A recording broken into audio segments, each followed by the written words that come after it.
L'histoire de la poupée maudite. Méline vivait à Shanghai, en Chine, avec son chien Bao.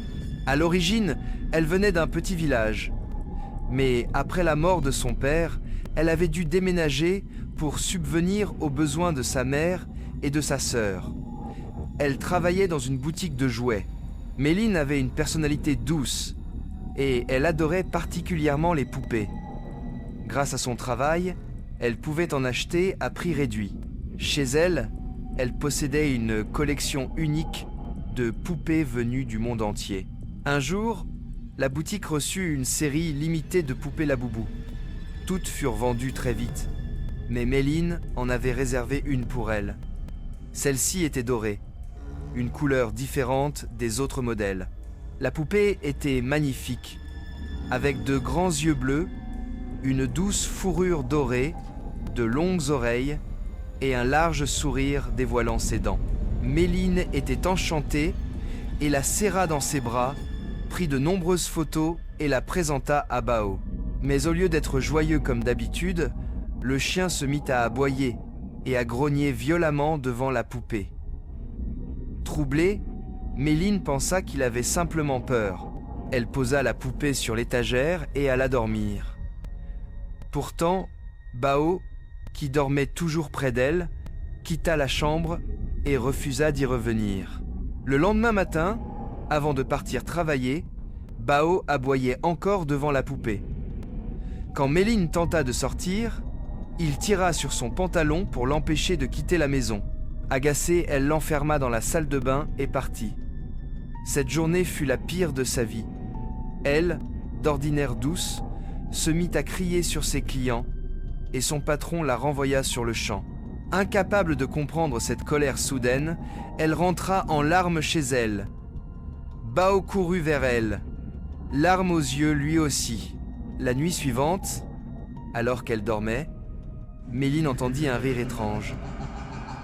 En ouvrant les yeux, elle aperçut une silhouette dans un coin sombre de sa chambre. En s'approchant, il n'y avait rien, sauf la poupée Laboubou, qu'elle avait pourtant replacée sur l'étagère.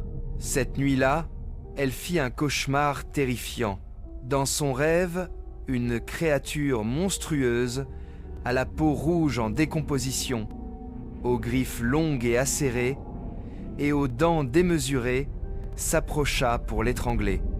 Elle hurla, mais le monstre rit plus fort et l'attaqua. En sursautant, elle se réveilla et découvrit que la poupée Laboubou était assise sur sa poitrine, souriante. Elle hurla.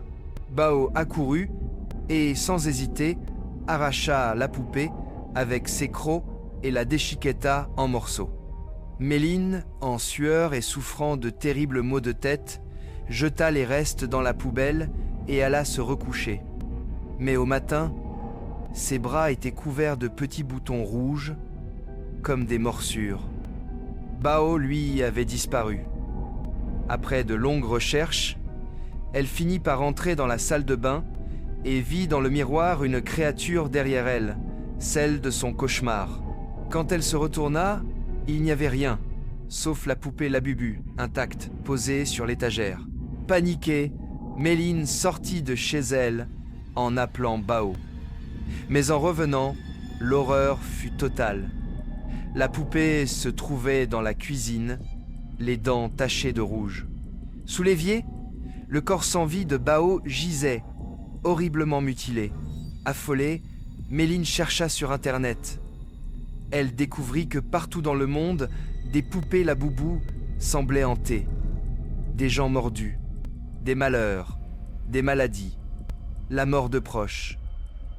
Certains pays avaient même interdit la vente de ces jouets, et des prêtres avaient tenté des exorcismes.